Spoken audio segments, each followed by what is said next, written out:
This is the second lecture for Sociology Optional for UPSC. UPSC. Why I'm emphasizing on this word? देखिए, मैंने आपको पहले भी बताया, फर्स्ट क्लास में भी बताया, हमें केवल और केवल एग्जाम के लिए पढ़ना होता है. ठीक है, आपसे कोई भी बोले कि ये कर पढ़ लो, वो पढ़ लो, ये नोट्स पढ़ लो, रिसर्च पेपर पढ़ लो, and if you think that it is not useful for your exam, then it should not be read. Okay. Exam में क्या आना है वो आपको एक चीज के से हमेशा पढ़ना है, वो है सिलेबस.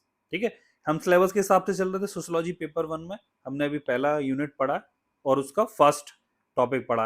अब इस यूनिट से जो भी एग्जाम में पीवाईक्यू आए हैं, सपोज आपको कुछ भी एग्जाम में पीवाईक्यू 2024, 25, 23 जहां के भी आपको पीवाईक्यू देखने हैं, आप सारे क्वेश्चंस जब आप देखोगे ना तो आपको समझ में आएगा कि हाँ, हमें सफिशिएंट नॉलेज है.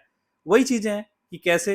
तो हमेशा आपको याद रखना है कि जो टॉपिक सिलेबस में लिखा है उतना ही पढ़ना है. इसीलिए यूपीएससी ने हमें सिलेबस दिया. That is why UPSC has provided this syllabus. Correct. So वहीं पे हमें उतना ही पढ़ना है बस. और उसका प्रूफ क्या है? पीवाईक्यू.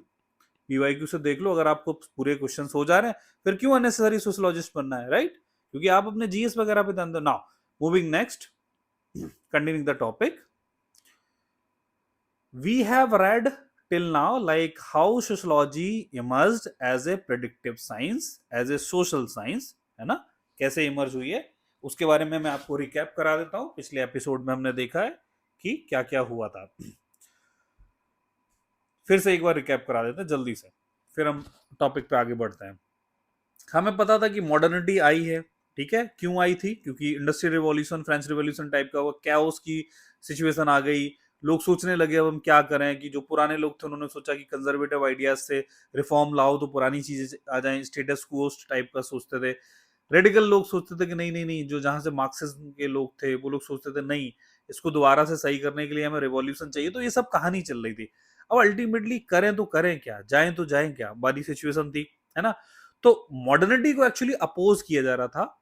और अपोज करने के लिए लोगों ने कहा कि हमें कुछ ना कुछ सही करने के लिए कुछ लॉज बनाने पड़ेंगे, या कुछ रिफॉर्म करने पड़ेंगे, कुछ रिवॉल्यूशन लाने पड़ेंगे. तो ऐसे बहुत सारे लोग थे. तो एक स्कूल आया, कंजर्वेटिव स्कूल. कंजर्वेटिव स्कूल ये चाहता था कि पुरानी सी चीजें आ जाएं, है ना? जिसमें फिर एक रेडिकल स्कूल आए थे. वो लोगों ने नहीं नहीं नहीं, हमें कुछ बदलाव चाहिए, बड़ा बदलाव. तो ऐसे सब कुछ करते करते हमें पता चला है कि इन लोगों को चाहिए था कि सोसाइटी को पढ़ना. तो सोसाइटी को कैसे पढ़ा जाए, क्योंकि उस टाइम पे जो जो डोमिनेंट पैराडिग्म था वो सोशल साइंस का नहीं था, वो साइंटिफिक रिवॉल्यूशन का था, है ना? और साइंटिफिक रिवॉल्यूशन का था तो उसके हिसाब से उन्होंने सोचा कि हमें भी कुछ ना कुछ लॉज बनाने पड़ेंगे. क्या हम सोसाइटी को कोई लॉ के थ्रू पढ़ सकते हैं?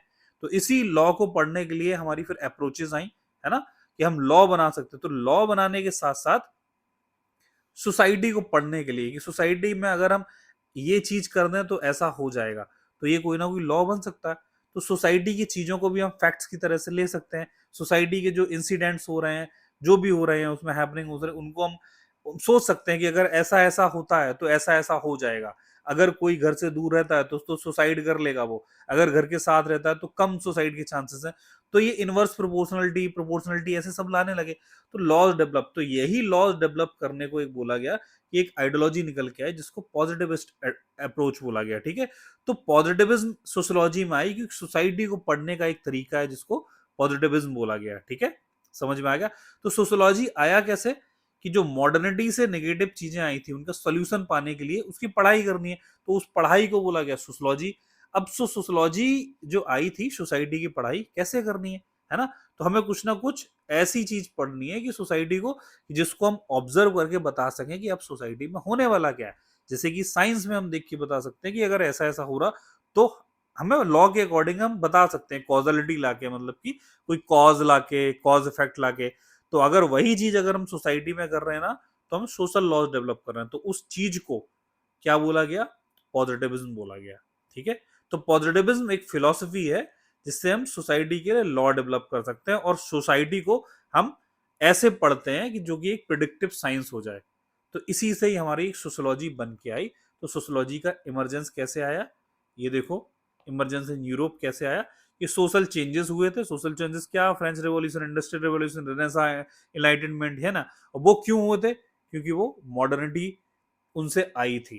ठीक है, और मॉडर्निटी में दिक्कतें थी, उसको लिए हमने सोशियोलॉजी का निजात की। ठीक है, आगे और पढ़ेंगे, हम दोबारा से समझेंगे, रिवीजन करेंगे, तब समझ में आएगा। ठीक है, चलिए नेक्स्ट इस लेक्चर 2 में पढ़ते हैं हम आगे। तो अल्टीमेटली पॉजिटिविज्म क्या है?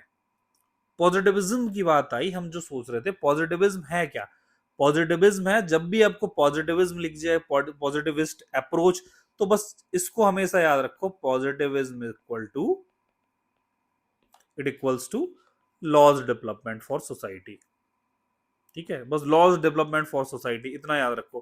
कभी भी पॉजिटिविस्ट अप्रोच की बात आए, हमेशा याद रखो कि लॉज की बात आएगी, LAWS लॉज, है ना, कि मतलब कि कुछ ना कुछ फॉर्मूला मेथड से बने हुए लॉज की सोसाइटी में कुछ ऐसा कर दोगे तो ऐसा हो जाएगा। ठीक है, इंपिरिज्म वगैरह वो हम बताते हैं।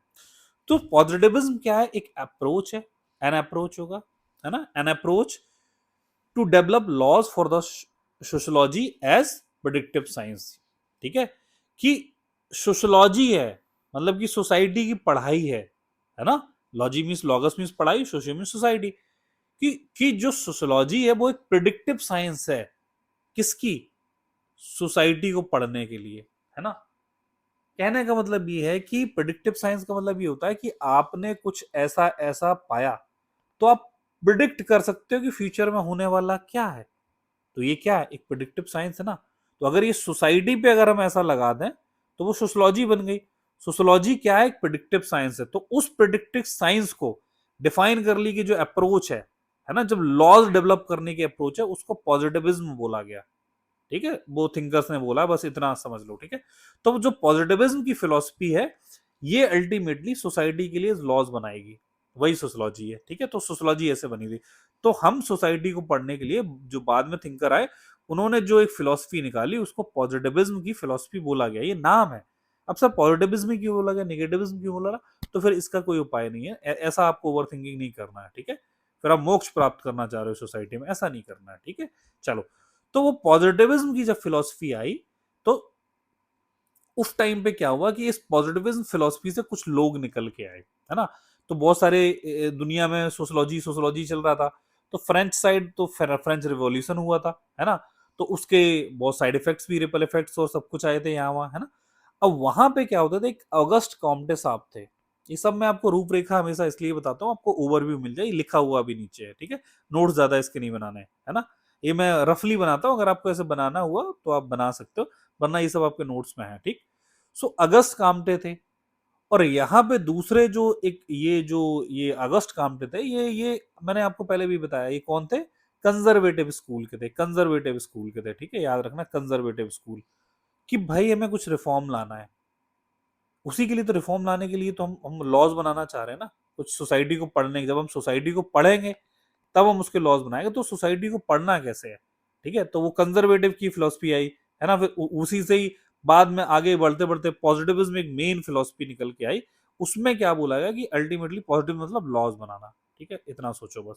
ठीक है, तो ये कॉम्टे साहब थे, ये भी पॉजिटिव फिलोसफी के हिसाब से कुछ ना कुछ लॉज देंगे, है ना। मार्क्सिस्ट स्कूल आएगा, वो भी लॉज देगा। तो ये कंजर्वेटिव जो रिफॉर्म लाना चाहते थे, एक तरीका ये था। और एक ये रेडिकल वाले थे कि भाई रिफॉर्म नहीं, हमें रिवॉल्यूशन चाहिए, तब सोसाइटी बदली जाएगी। और वो हमें रिवॉल्यूशन जैसे कुछ लॉज बनाने हैं, कि उनका स्कूल अलग है, वो लॉज बनाएंगे पॉजिटिविज्म के अंदर है, मतलब लॉज बनाएंगे, लेकिन ये आइडियोलॉजी ये फॉलो करेंगे। ये जो थे कंजर्वेटिव, वो भी अपनी कोई ना कोई आइडियोलॉजी लेके आएंगे। ठीक है, तो यहाँ पे जो मेन जो आदमी थे अगस्ट कामटे, ये फ्रेंच स्कूल के आसपास थे, फ्रेंच रिवॉल्यूशन वगैरह। वैसे ही जो जर्मनी में चल रहा था, है ना। चलिए अब मैं दूसरे पेज पे आपको इससे दिखाता हूँ। चलो, ये यहाँ पे भी बनाया। चलो यहाँ से सीखो, दोबारा से सीखो। पॉजिटिविस्ट फिलोसफी, ठीक है, they will develop laws for the society, clear है। वहां पे क्या था कि फ्रेंच रिवॉल्यूशन चला आ रहा था, तो वहां पे भी सोसाइटी को पढ़ने की बात हो रही थी। और जर्मन में भी कुछ ना कुछ ऐसे ही। ऐसा नहीं है कि केवल यहीं पे सीमित है, ये सारी चीजें मिली जुली सारी जगह पे चल रही थी, पूरी पूरे वर्ल्ड में चल रही थी। तो फ्रेंच साइड क्या चल रहा था, उनको भी लॉज बनाने हैं। तो पॉजिटिविस्ट की फिलोसफी तो आ गई, इसका मतलब ये तो था कि लॉज तो बनाने हैं। तो हर कोई अपने अपने स्कूल के आइडियोलॉजी के हिसाब से लॉज बनाएगा। तो जो फ्रेंच साइड जो बातें चल रही थी, फ्रेंच रिवॉल्यूशन वगैरह, तो वहां पे अगस्ट कामटे करके एक आदमी हुआ करते थे। ठीक है, फिलोसफर थे, ये पॉजिटिविस्ट स्कूल के हैं। जर्मन साइड भी कुछ बातें चल रही थी, कुछ ना कुछ चल रही थी, है ना। तो इनसे इन्फ्लुएंस होके, इनकी आइडियोलॉजी को देखते हुए यहाँ पे एक आदमी थे, कार्ल मार्क्स। ठीक है, और यहाँ पे इनकी आइडियोलॉजी को देखते हुए भी जिनकी आइडियोलॉजी वही थी, कंजर्वेटिस्ट कंजर्वेटिस्ट हुआ करते थे, है ना, कंजर्वेटिव हुआ करते थे, उन्होंने वही सोचता करते थे कि पुरानी जैसी चीजें हो जाएं, तभी ये जो मॉडर्निटी की दिक्कत है वो दूर होंगी। और यहाँ पे ये लोग क्या चाहते थे कि हमें तो रिवॉल्यूशन चाहिए, हमें रेडिकल टाइप के आदमी थे, जैसे कि हिस्ट्री में हम पढ़ते थे ना, मॉडरेट और एक्सट्रीमिस्ट, वैसे ही टाइप के लोग समझो। यहाँ पे ये रिफॉर्म लाना चाहते थे, इनको रिफॉर्म से मतलब नहीं, इनको सीधे रिवॉल्यूशन चाहिए, तख्ता पलट करो, सब कुछ खत्म करो, हम कुछ ना कुछ अलग आइडियोलॉजी से चलेंगे, ठीक है, बड़ा रिवॉल्यूशन चाहते थे, भले ही उसकी मारकाट हो जाए, लिटरल सेंस में ना लेना, ठीक है। सो इस स्कूल से जो निकल के आए उससे एक पॉजिटिविज्म के ही अंदर एक आइडियोलॉजी का जन्म होता है, अप्रोच का जन्म होता है, उसको कहते हैं स्ट्रक्चरल फंक्शनलिज्म। और यहां से जो निकल के आए जर्मनी साइड, जो हेगल करके आदमी था, है ना, उससे जो एक आइडियोलॉजी का जन्म होता है उसको मार्क्सिज्म बोला जाता है। ये सब हम क्यों पढ़ रहे हैं, क्या है सर, दोबारा से सुनो। हमें सबसे पहले पता चला था कि सोशियोलॉजी पढ़ना है, ठीक है, सोशियोलॉजी में सोसाइटी की पढ़ाई। अब वो कैसे पढ़ेंगे, एक अप्रोच थी, उसको बोला गया कि हमें लॉज डेवलप करने हैं। तो बस वही लॉज क्यों डेवलप करने हैं, क्योंकि उस टाइम पे साइंटिफिक रेवोल्यूशन चल रहा था, वो तो हमेशा प्रूफ बेस्ड बातें करते थे, लॉज पे खेलते थे। लेकिन क्या हम सोसाइटी में लॉज बना सकते हैं, हाँ बना सकते हैं। कैसे बनाना, तो उस अप्रोच को बोला गया पॉजिटिविस्ट अप्रोच, कि वो एक अप्रोच है जिसके थ्रू हम सोसाइटी को पढ़ के उसके लिए लॉ बना सकते हैं। तो मतलब कि अब ये पॉजिटिविस्ट फिलोसफी जो है ना, अप्रोच लॉज बनाने की फिलोसफी है, ठीक है। अब इसमें बहुत सारे स्कूल्स हैं, जैसे कि फ्रेंच साइड जो बातें चल रही थी, वहां पे अगस्त काम्टे अपनी आइडियोलॉजी बता रहे थे, जर्मन साइड जो हेगल था उनसे कुछ और निकल के आ रही थी चीजें। सो कुल मिला के ये फ्रेंच के स्कूल से निकल के आया एक स्ट्रक्चरल फंक्शनलिज्म। अब यहाँ पे फोकस करो, ऐसे ही ये जो रेडिकल स्कूल से निकल के आया, जो बड़ी बड़ी बातें करते थे सब कुछ, वहां से एक मार्क्सिज्म फिलोसफी निकल के आई। समझ में आ गया, क्या ये दोनों पॉजिटिविज्म से रिलेटेड है? यस। ऐसे ना बोल देना कि मार्क्सिस्ट अलग है, ये सब उसी अप्रोच को फॉलो करेंगे, क्योंकि अल्टीमेटली लॉ बनाना है सबको, लेकिन इनके तरीके अलग हैं, इनकी आइडियोलॉजी अलग है, ठीक है। तो यहां से जो मेन प्रोपोनेंट निकल के आए वो थे एमाइल दरखाइम, है ना, ये स्ट्रक्चरल फंक्शनलिज्म से है। और ये मार्क्सिस्ट स्कूल से निकल के आए जो थे वो कार्ल मार्क्स, इन्होंने खुद ही बोला। लेकिन सर क्या दरखाइम अभी आ गया? अरे नहीं, ये हम थिंकर्स के जो पोर्शन यूनिट आएगी, यूनिट 4-5, वहां पे बहुत अच्छे से पढ़ेंगे, लेकिन मैं अभी बता रहा हूँ, पूरा माहौल बनाया जा रहा है, ठीक है, समझ में आ गया, ठीक है। चलो भाई, अब ये स्ट्रक्चरल फंक्शनलिज्म और मार्क्सिज्म होता क्या है बाद में बताएंगे, ठीक है। इसके लिए मोटा मोटी थोड़ी सी आप कहानी सुनो जल्दी से, है ना। ये अभी पूरा टॉपिक नहीं है, बट मैं पहले आपको पूरा ओवरव्यू दे रहा हूँ, वार्म अप हो जाए। स्ट्रक्चरल फंक्शनलिज्म क्या है? देखो, वहां पे तो बवाल तो चल ही रहा था, केओस की सिचुएशन थी फ्रेंच रिवॉल्यूशन, इंडस्ट्रियल रिवॉल्यूशन के बाद, आपको पता है। अब इससे क्या होता है, ये सब कोई पढ़ाई करनी है, लॉज बनाने हैं, इस सब को पढ़ के लॉज बनाने हैं, जिससे कि हम सोसाइटी के बारे में बता सकें कि भाई ये लॉज के हिसाब से अब सोसाइटी में ये करो, तो हमें प्रिडिक्शन पता चल जाएगी कि हमारी सोसाइटी अच्छी रहेगी, है ना, समझ में आ रहा है।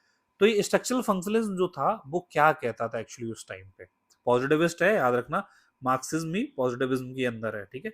क्या कहते थे सुनो, नाम से देखो क्या पता चल रहा है, लोगों ने पूरी सोशियोलॉजी पढ़ के आ जाते हैं, लेकिन उनको अभी ये तक पता नहीं चलता ये नाम ये क्या बोला। स्ट्रक्चरल फंक्शनलिज्म का कंसेप्ट आया, ये क्या बोलता है सुनो, ये अभी हम पढ़ने वाले बाद में, लेकिन मैं अभी आपको ओवरव्यू दे रहा हूं। ये कहता है कि जो भी सोसाइटी है, इसमें जो भी, अगर हमें कुछ करना है तो सोसाइटी को पढ़ना पड़ेगा। और सोसाइटी क्या है, कि सोसाइटी की एक स्ट्रक्चर होती है, ठीक है, और स्ट्रक्चर बनी होती है इंस्टीट्यूशन से मिलके, है ना, इंस्टीट्यूशन से मिलके। इंस्टीट्यूशंस कुछ भी हो सकते हैं, जैसे कि एक family as a institution, religion as a institution, political structure as a institution, governor या गवर्नेंस एज ए इंस्टीट्यूशन। ये सारी चीजें क्या करती हैं कि ये कोई ना कोई एक पॉजिटिव फंक्शन दे रही हैं, ठीक है, पॉजिटिव फंक्शन, लिटरल सेंस में ना जाना बिल्कुल। पॉजिटिव फंक्शन का मतलब होता है कि ये कोई ना कोई समाज में, अगर ये सोसाइटी है, ये सोसाइटी ऐसे नहीं बनी है कि अकेले खुद में एक है, ये सोसाइटी एक बहुत सारे इंस्टीट्यूशन से मिलके बनी है, और ये इंस्टीट्यूशन इस सोसाइटी को बनाने के लिए एक फंक्शन दे रहे हैं, जिससे कि वो मेंटेनेंस उसका हो सके। सर ये क्या बातें कर रहे हो, मतलब ये सोसाइटी ऑटोमेटिकली अपने आप को करेक्ट करती है, और ये जो इंस्टीट्यूशंस हैं इन इंस्टीट्यूशन का कोई ना कोई रोल है इस society as a whole unit बनाने का। ठीक है, समझ में आ गया? तो ये इनका तरीका था सोसाइटी को पढ़ने का, है ना? समझ में आ रहा है मैं क्या कह रहा हूं? सो यही दरखाइम जो चीजें हैं, ये बहुत सारे इंस्टीट्यूशंस की पढ़ाई करेगा कि ये क्यों हो रहा है, क्या हो रहा है, उससे पॉजिटिव फंक्शंस निकल के आएंगे और ये सोसाइटी बने रहेगी। बस इतना याद रखो। तो ये जो कहना चाहता था कि इंस्टीट्यूशंस को पढ़ाई करो, है ना, और उसकी स्ट्रक्चर मेंटेन कराने के लिए हमें काम कराना चाहिए कि सोसाइटी की स्ट्रक्चर बनी रहे। कैसी बने रहे, हम थोड़ी डिटेल में जाते हैं। ठीक है, अल्टीमेटली सेकंड जो प्रोपोनेंट थे वो मार्क्सिज्म के, जो कार्ल मार्क्स थे, वो कहते थे ठीक है, हमने बात मानी आपकी कि सोसाइटी है वो एक तरीके से आपका इंस्टीट्यूशंस है उसमें, और वो इंस्टीट्यूशंस अपना अपना काम कर रहे हैं, एग्जिस्ट कर रहे हैं। ठीक है, इन्होंने इतना बोला। जैसे कि फॉर एग्जांपल स्ट्रक्चरल फंक्शनिस्ट ने बोला कि रिलीजन है, रिलीजन एक इंस्टीट्यूशन है। ठीक है, रिलीजन एक इंस्टीट्यूशन है। अब इंस्टीट्यूशन है तो ये सोसाइटी का एक स्ट्रक्चर को मेंटेन करेगा। कैसे करता है? जैसे कि रिलीजन है। अब रिलीजन क्या है कि जैसे कि चलो अभी शॉर्ट में बता रहे हैं, डिटरेंस क्रिएट करता है। जैसे कि रिलीजन से एक फियर क्रिएट होता है जिससे कि नॉर्मल एक ह्यूमन है वो गलत काम नहीं करता है, जिससे कि क्राइम कम हो गया।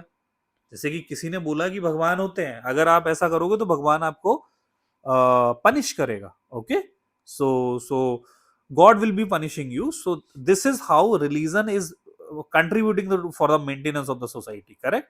How? कि उसने सोचा, रिलीजन ने सोचा, या रिलीजन ने क्या किया, एक ह्यूमन के लिए एक नॉर्म्स बना दिए। नॉर्म्स कि ये रिलीजन के हिसाब से सही है और ये चीज रिलीजन के हिसाब से गलत है, ये सही है, तो आदमी सही काम कर रहा है। तो इससे क्या कर रहा है कि रिलीजन एक कोर्सन लगा रहा है, कोर्सिव फोर्स लगा रहा है, या फियर क्रिएट कर रहा है, जिससे कि सोसाइटी का मेंटेनेंस बना रहा है, जिससे कि सोसाइटी की स्ट्रक्चर एज ए होल बनी रहे। तो ये स्ट्रक्चर बनी रहे क्यों? क्योंकि यहाँ पे कोई एक फंक्शन दे रहा है। वो फंक्शन कौन दे रहा है? कि सोसाइटी का एक पार्ट है, एक इंस्टीट्यूशन है रिलीजन। तो रिलीजन एक पॉजिटिव फंक्शन दे रहा है, अच्छा फंक्शन दे रहा है स्ट्रक्चर को मेंटेन करने में।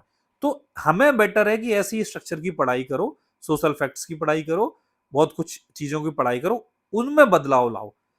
अब इसके अगेंस्ट में क्या बोला? नॉट नॉट बिकॉज ऑफ कि इन्हीं से लड़ाई चल रही थी, ऐसा कुछ नहीं है। Marxist in the contrary part ही says, okay, I understand that there are religions, that there are institutions in the society, but they are contributing for the maintenance of the not of the society but maintenance of the ruling class। अब ये ruling class की कहानी कहां से आ गई? Marxist हमेशा class पे बात करेगा, क्लास पे। मार्क्सिस्ट हमेशा ऐसा बोलेगा कि ये जो French revolution, industrial revolution actually हुआ है, उससे क्या होता है कि ये कैपिटलिज्म को जन्म देता है। कैपिटलिज्म क्या होती है सर? सब बाद में पढ़ेंगे। कैपिटलिज्म का मतलब होता है कि इंडस्ट्रियल रिवॉल्यूशन ने ना ऊंच नीच की भावना डाल दी। इसकी वजह से जो मॉडर्निटी आई है उसमें ये दिक्कतें आ रही है। मॉडर्निटी आई है, बढ़िया चीज थी, लेकिन इससे क्या हो गया? कुछ लोग गरीब हो गए, कुछ लोग अमीर हो गए। जो गरीब थे वो प्रोलिटेरिएट सी क्या होता है हम बाद में बताएंगे, वर्कर क्लास होती है। और जो अमीर हो गए वो उनको कैपिटलिस्ट बोल दिया। तो ये सारी चीजें जो भी हो रहे हैं अब कैपिटलिस्ट के कंट्रोल में है। ठीक है, ये जो कैपिटलिस्ट क्लास है इसके कंट्रोल में सारी चीजें। अब ये कैपिटलिज्म ही क्या करा रहा है कि सारे जो जो जैसे ये फॉर एग्जांपल मार्क्स कहता है कि कैपिटलिस्ट क्लास जो है इसके कंट्रोल में अब सारी चीजें हैं, चाहे वो रिलीजन हो, चाहे वो फैमिली हो। ये क्या कर रहा है अल्टीमेटली? यहाँ पे रिलीजन को अफेक्ट करके ये जो वर्किंग क्लास है इनको कंट्रोल कर रहा है। तो ये सब तब तक खत्म नहीं होगा जब तक इसको सबको उखाड़ के पूरे सिस्टम को फेंक के हमारा रिवॉल्यूशन नहीं आएगा। रिवॉल्यूशन आएगा तो इनका तख्ता पलट करके वर्किंग क्लास ऊपर जाएगी, सब में पैसे बांटेंगे, कम्युनिज्म हो जाएगी। ये सब क्या कहानी है सर, थोड़ी देर में बात करेंगे हम। ठीक है, बाद में बात करेंगे। समझ में आ गया? तो ऐसे फिलोसफीज अलग अलग स्कूल्स निकल के आ गए। अल्टीमेटली दो बड़े स्कूल्स थे, जो बड़ी अप्रोच थी, स्ट्रक्चरल फंक्शनलिज्म और एक मार्क्सिज्म। ऐसे पता चल गया थोड़ा सा? ठीक है, समझ में आ गया? चलो यहीं पे कहानी हम एक देख लेते हैं कि ये हम आपको केवल मैं आपको वार्म अप करा रहा हूं, केवल और केवल वार्म अप करा रहा हूं। कंटेंट आपको लगे कि सर इसमें ये क्या होता है, वो बिल्कुल ना देखो आप। केवल आप वार्म अप लो कि भाई ये क्या थी सोशियोलॉजी, क्या ये बड़े बड़े नाम होते हैं मार्क्सिस्ट वगैरह, उसके लिए जिसने बिल्कुल कुछ नहीं सुना है, ठीक है। अभी हम कंटेंट में, प्रॉपर कंटेंट पे आएंगे ना, यही सब मेन चीजें जो आपको आगे काम दिलाएंगे, ठीक है। चलो नाउ, अब सब कुछ तो कहानी पढ़ ली। फ्रेंच रिवॉल्यूशन जो 789 इसमें आया था, ये डेट याद रखना, हमेशा याद रखना, ठीक है, एक लैंडमार्क डेट है, ईयर। वो एक्चुअली था क्या, देखो, फ्रेंच जो सोसाइटी थी, कभी कोई फ्रेंच रिवॉल्यूशन पे डायरेक्ट क्वेश्चन ऐसा नहीं आ जाए कि फ्रेंच रिवॉल्यूशन क्या था सोशियोलॉजी में, बताओ। अरे हमेशा ऐसे आएगा कि सिलेबस के हिसाब से आएगा, तभी उसमें डीप में नहीं जाना है कि ये सीधा सीधा बताओ। पीवाईक्यू देख लो जाके, आपको समझ में आ जाएगा, है ना, कि ये सोशल चेंजेस हुए थे, वो एक पार्ट है कि फ्रेंच रिवॉल्यूशन के बाद उससे हुए थे, है ना, इनलाइटनमेंट, रनासा वगैरह। लेकिन ऐसे डायरेक्टली फ्रेंच रिवॉल्यूशन एकदम क्या होता है, क्यों हुआ था, नहीं, वो हमेशा सोशियोलॉजी से लिंक करके आएगा, ठीक है। चलो अब सुनते हैं फ्रेंच रिवॉल्यूशन था क्या। तो इसी की वजह से तो वो सोशल चेंजेस इन यूरोप आए थे ना, है ना। वहां पे क्या होता था कि एक लुई 16 करके एक राजा हुआ करता था उस टाइम पे। फ्रेंच, क्योंकि हमें शॉर्ट में पढ़ना है इसलिए बहुत ज्यादा डिटेलिंग नहीं चाहिए, अपने को एग्जाम के लिए पढ़ना है ना। वहां पे एक ऐसे करके 3 स्टेट सोसाइटी हुआ करती थी कि उसपे टॉप पे, मतलब ये स्ट्रेटिफिकेशन ऑफ सोसाइटी है। स्ट्रेटिफिकेशन हम एक टॉपिक पढ़ेंगे पेपर 1 में। सी, कैथोलिक प्रीस्ट हुआ करते थे टॉप पे, मतलब कि जो वहां पे क्रिश्चियनिटी चला करती थी, कैथोलिक, है ना। तो कैथोलिक प्रीस्ट थे, उनको एक ऐसे रिलेट करो कि जैसे अपना ऋग्वैदिक का जो टाइम चल रहा है, वेदास वाला टाइम, 4 वर्ना सिस्टम। वैदिक जो प्रीस्ट है वो अपने आप को सुपीरियर समझते थे, ठीक है। तो यहाँ पे कैथोलिक प्रीस्ट थे।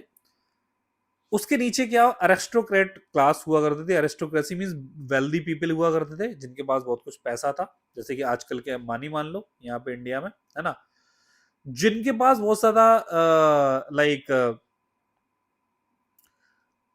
बहुत सारे पैसे हुआ करते थे, और वो वैसा लैंड हुआ करती थी, टैक्स वगैरह ज्यादा देते नहीं थे। उससे ऊपर कैथोलिक प्रीस्ट, जिनके पास वैसी रिचुअलिस्टिक पावर हुआ करती थी। और थर्ड जो स्टेट था, वो थर्ड स्टेट था, वो मार्जिनलाइज सेक्शन था। थर्ड स्टेट उसको बोला जाता है, ठीक है। जो टैक्स भरते थे, और ये लोग तो ऊपर के तो टैक्स भी नहीं भरते थे। और वोटिंग राइट इनके पास हुआ करते थे। सर वोटिंग राइट किसके, क्या के, बस सरकार को चलाने के लिए, इतना समझो, ठीक है। डिटेल में जाओगे अननेसेसरी आपका जीएस वगैरह में आप फंस जाते हो। यहाँ पे लोग घुसने लगते हैं, अरे जरूरत उतनी है ही नहीं आपको, है ना। सो ये लोग चाहते थे कि पूरी जो सोसाइटी थी, फ्रेंच सोसाइटी इस टाइम की, वहां पे ऑर्थोडॉक्सी चली आ रही थी, ठीक है। ऑर्थोडॉक्सी का मतलब होता है जो पुराने जमाने से चला आए चलता रहे। स्टेटस क्वेस्ट सोसाइटी थी कि भाई जैसा चला आ रहा है चलने दो वैसा। बट ऐसा हुआ नहीं। क्यों नहीं हुआ, क्योंकि आपको याद है वहां पे रेनेसा और इनलाइटनमेंट हो रहे थे, है ना, उस टाइम का बात चल रही है। तो इनलाइटनमेंट हुआ, उससे क्या होता है, फ्रेंच रेवोल्यूशन हो जाता है। फ्रेंच रिवॉल्यूशन होता है तो ये जो नीचे की क्लास है, ये हमेशा विद्रोह करेगी। क्यों, क्योंकि ये टैक्स देते जा रहे हैं, तो इनके पास तो एक टाइम बाद तो पैसे की, उनके पास ना तो लैंड है, और टैक्स आप लेते जा रहे हो, उनका कोई पॉलिटिकल डिसीजन में से नहीं है। तो अल्टीमेटली इकोनॉमिक क्राइसिस आ जाएगी। सो अल्टीमेटली लुई 16 की कहानी है, इनका तख्ता पलट होता है। और फिर वहां से नई नए नए रिफॉर्म्स आते हैं, जस्टिस, लिबर्टी, इक्वलिटी, फ्रेटर्निटी, है ना, ये सब चीजें आती हैं। So actually I got a call.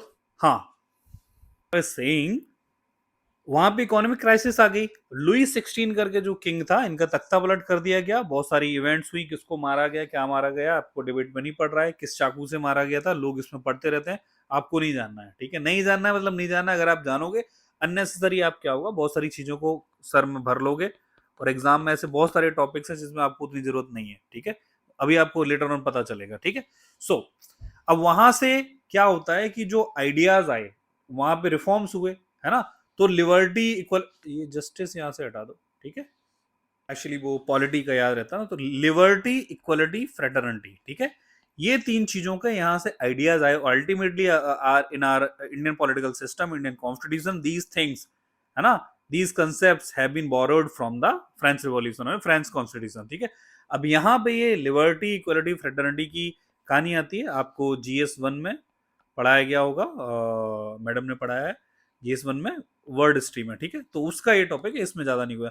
ये रिफॉर्म्स आते हैं, इससे फिर अल्टीमेटली चीजें शुरू होती हैं, ठीक है। तो ये फ्रेंच रिवॉल्यूशन था।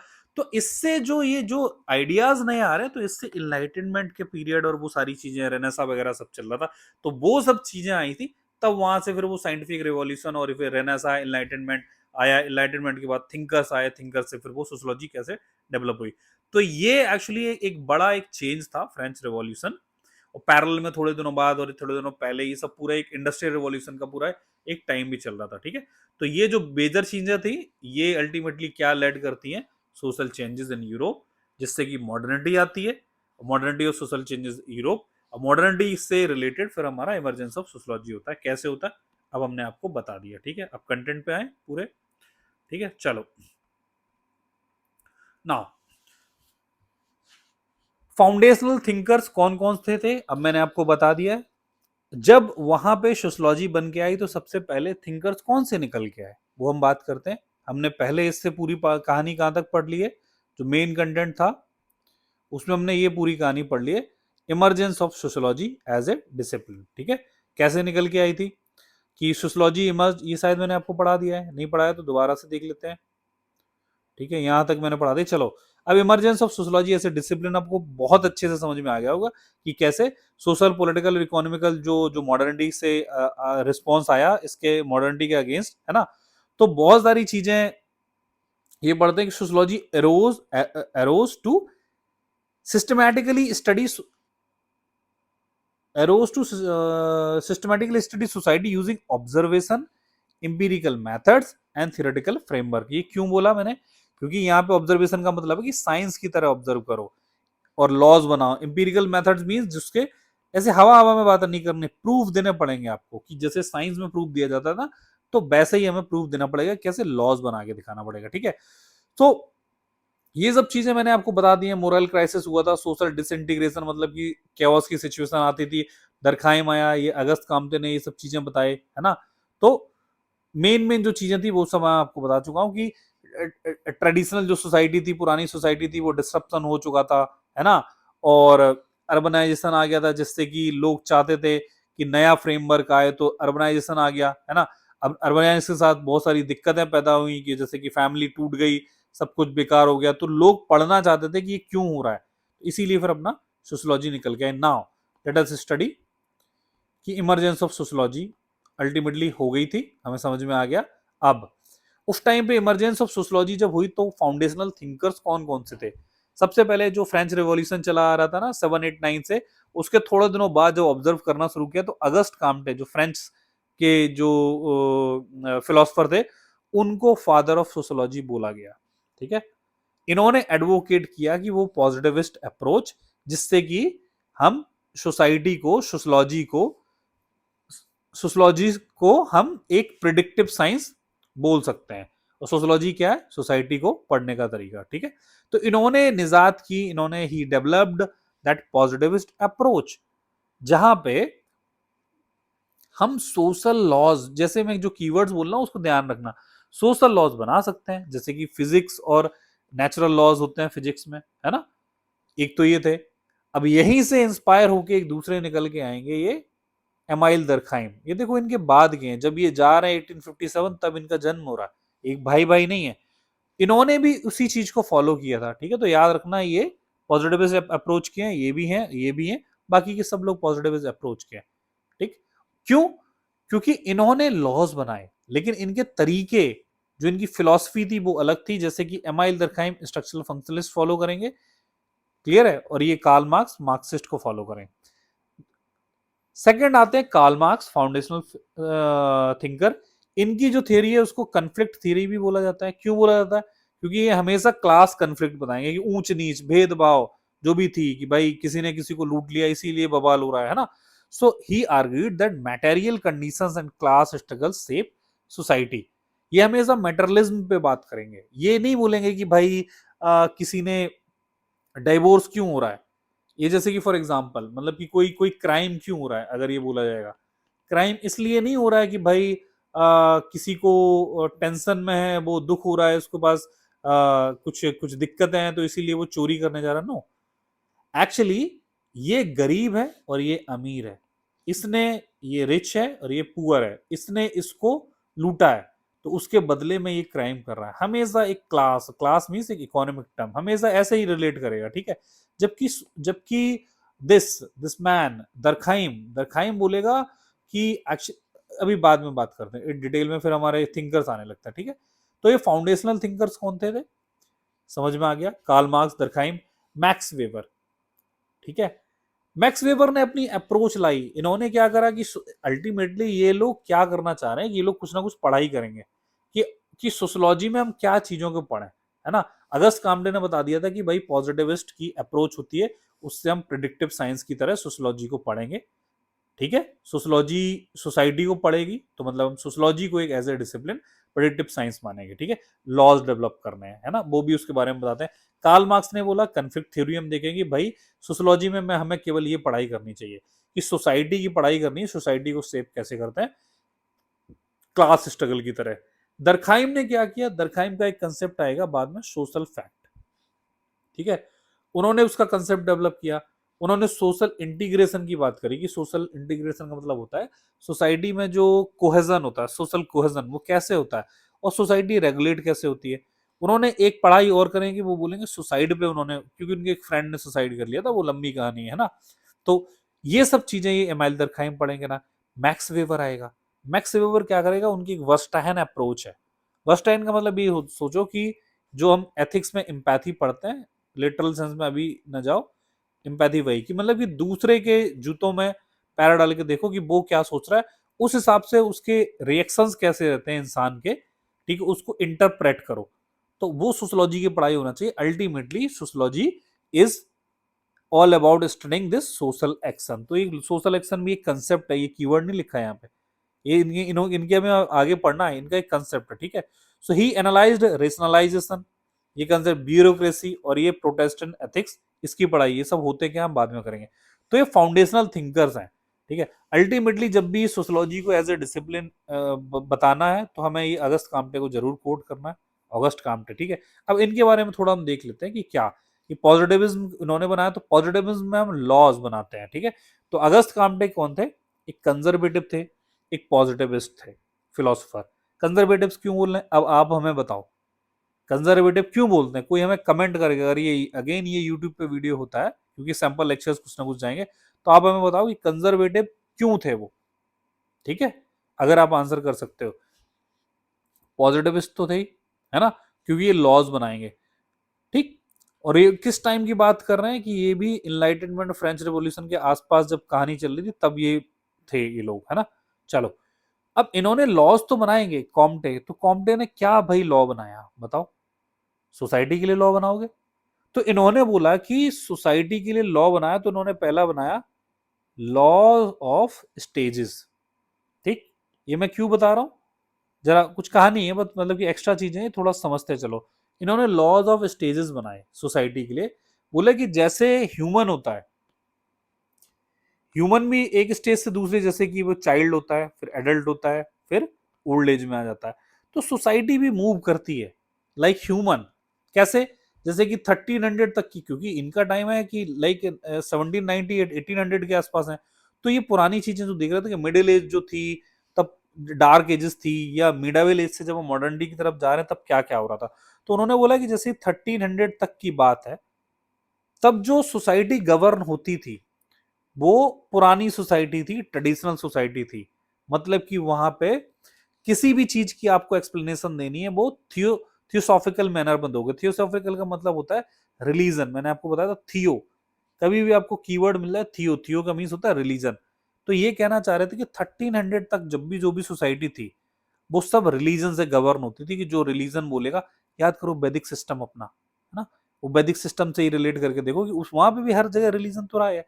तो तब हर चीज की एक्सप्लेनेशन आपको देना, कोई भी चीज कुछ भी हो रहा है, रिलीजन सब कुछ लाएगा, है ना। सिकुलर नहीं है, सिकुलर का मतलब मैंने आपको पहले बताया था, सिकुलर का मतलब होता है रिलीजन को स्टेट से, मतलब कि सरकार से अलग कर देना, है ना, उस वेस्टर्न कल्चर में।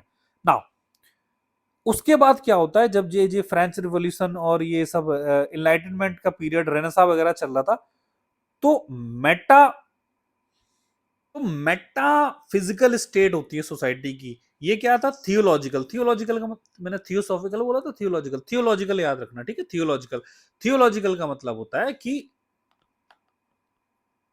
थियो मीन्स रिलीजन, लॉजिक मीन्स, आपको पता है लॉजिक देना, तो हर चीज हमारी थियोलॉजिकल रहेगी, तो थियोलॉजिकल सोसाइटी रहेंगी, है ना।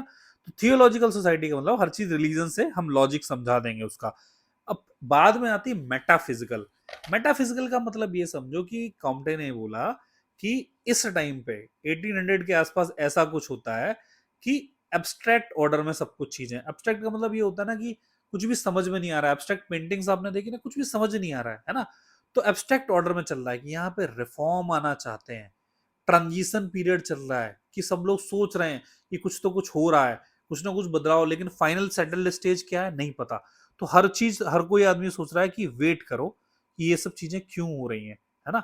मतलब कि यहाँ तो बता दिया कि रिलीजन, जैसे कि फॉर एग्जाम्पल एस्टेरॉइड्स है ना, जैसे मान लो कहीं पे एस्टेरॉइड है, अब ये कहीं पे दिख रहा है, तो यहाँ पे क्या बोला जाएगा, ये रिलीजन के हिसाब से उसकी एक्सप्लेनेशन देंगे कैसे, कि ये एस्टेरॉइड है, ये भगवान का कर्स है ना, कर्स है। या ऐसे बोल दो कि पानी नहीं बरस रहा है, ठीक है, या कुछ भी मान लो एक सारे जानवर मर रहे हैं, सारे जानवर मर रहे हैं, तो बोला जाएगा कि रिलीजन की वजह से है, भगवान का एक कर्स है, ये एस्टेरॉइड आ रहा है या जानवर मर रहे हैं, सब कुछ, पानी नहीं बरस रहा है।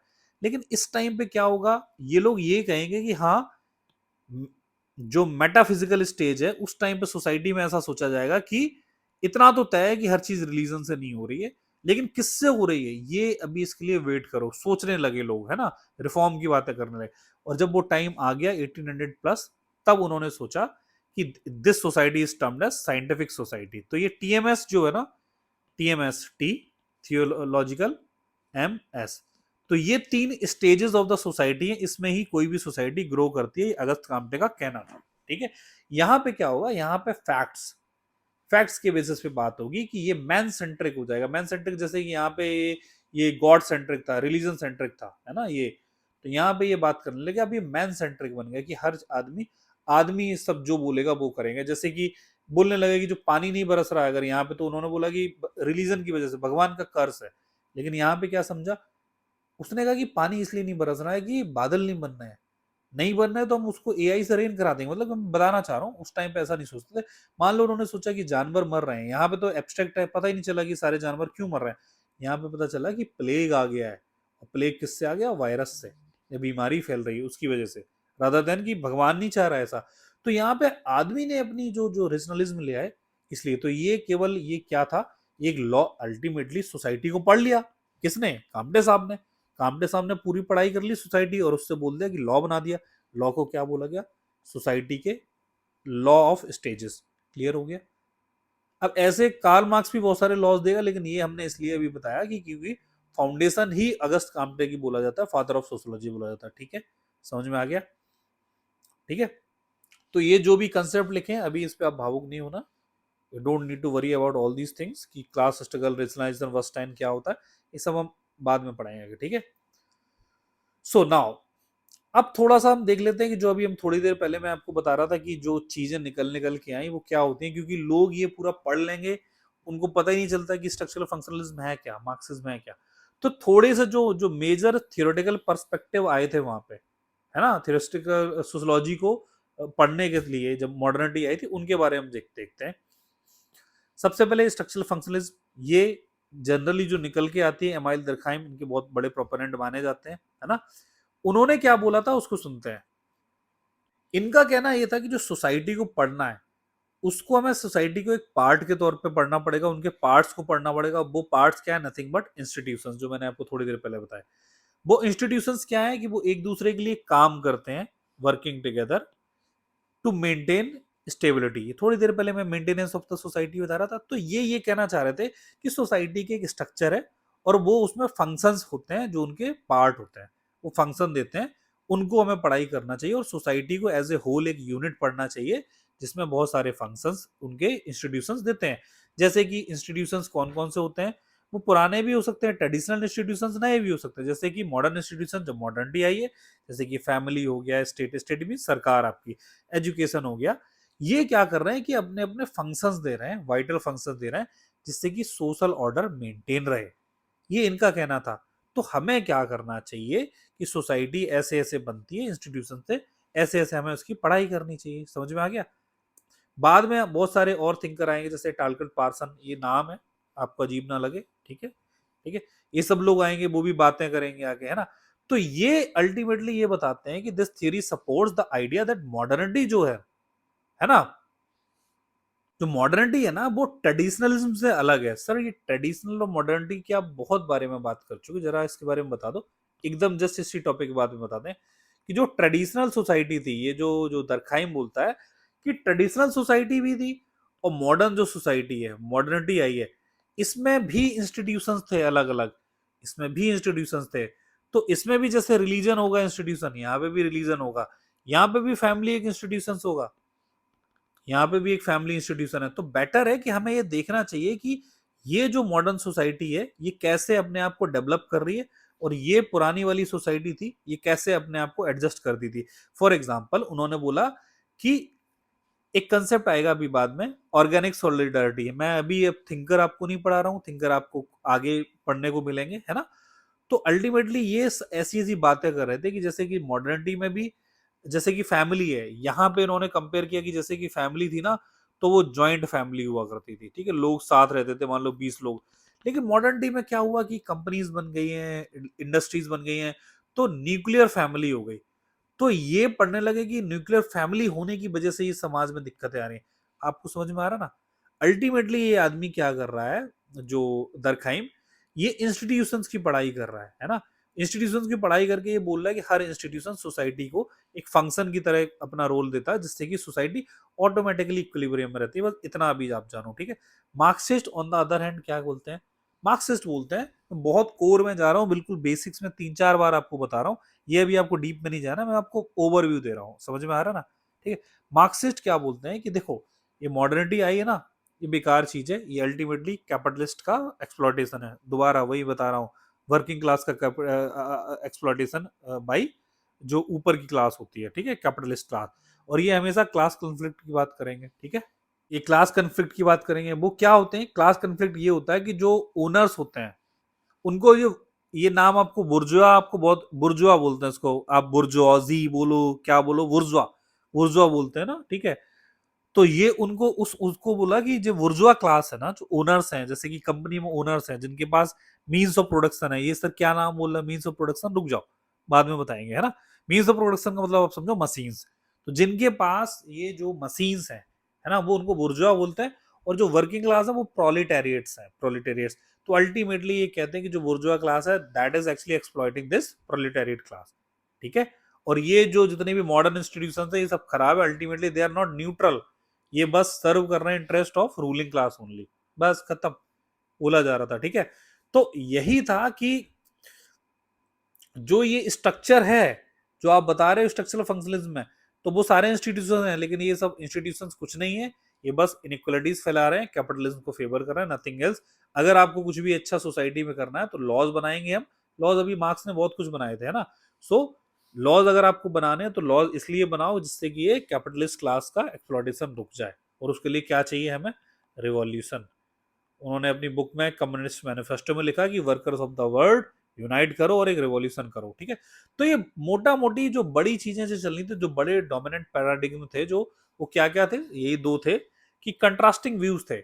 एक फंक्शनलिस्ट की जो ऑप्टिमिज्म थी, है ना, और ये जो मार्क्सिस्ट की क्रिटिक थी, यही चला जा रहा था, क्रिटिक ऑफ ऑपरेशन। और ये जो ऑप्टिमिज्म थी इनका, इनको ये लग रहा था कि जैसे कि भले ये मॉडर्न सोसाइटी है, इसके इंस्टीट्यूशंस आपस में कोरिलेट करके करेक्ट करेंगे सोसाइटी को, ठीक है। तो स्ट्रक्चर बनी ही रहनी चाहिए, ये नहीं चाह रहे थे कि कुछ बड़ा बदलाव करो स्ट्रक्चर में, स्ट्रक्चर बनी रहे, उसकी पढ़ाई करो कैसी बना रहे, ठीक है। चलो नाउ अब आते हैं हम नेक्स्ट चीज पे, सोशियोलॉजिकल इमेजिनेशन। ये क्या है, एक कंसेप्ट है, ठीक है, सी राइट मिल्स का। वो क्यों हम पढ़ रहे हैं उसके बारे में पहले हम समझते हैं। नाउ सी राइट मिल्स ने क्या बोला है कि सोशियोलॉजिकल इमेजिनेशन का मतलब ये होता है कि हमें कोई भी चीज पढ़नी है, कंसेप्ट आया, बस कंसेप्ट आया है, तो जो मैं बता दे रहा हूं, इनका कहना ये था कि सोशियोलॉजी को अगर पढ़ना है तो हमारे अंदर एक सोशियोलॉजिकल इमेजिनेशन होनी चाहिए, है ना। सोशियोलॉजिकल, जैसे कि अगर आप अभी सड़क पे जाओ, ठीक है, अगर आप सड़क पे जा रहे हो और suppose you are travelling in a public transport, ठीक है। सो अगर आपको लग रहा है कि आप शाम तक जा रहे हो, शाम को मार्केट में टहल रहे हो, ठीक है, it is 9 PM, and if you are witnessing suppose this, आप विटनेस कर रहे हो कि आपको जो मार्केट में अगर आपको देखने को मिल रहा है कि 25 मेल दिख रहे हैं और आपको केवल 2 फीमेल्स दिख रही हैं, this is very normal, this is very normal. ठीक है, कोई बोलेगा कि यार ठीक तो है, क्या दिक्कत है, 2 मेल है 2 फीमेल है ना।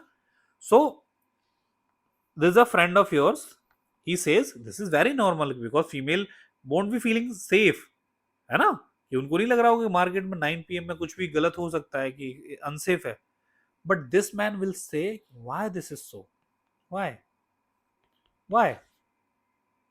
तो जो व्हाई है ना, कि इसको आप सोशियोलॉजिकल लेंस से सोचो। Do you see there is a something so called rape ना, जैसे ही रेप आया आपके दिमाग में पहली पिक्चर क्यों आई, क्या आई, कि देयर इज अ फीमेल जिसके साथ कुछ गलत हो गया है and that is a crime, है ना, सी हैज बीन रेप्ड। आपके मन में कभी ऐसा क्यों नहीं आया कि there is something can be said as the male counterpart is being raped, है ना, male can also be raped, correct. So ये क्या है, इस यहां पे जब ये बात आती है इसको बोलते हैं सोशियोलॉजिकल इमेजिनेशन, यहां पे आता है जेंडर, है ना।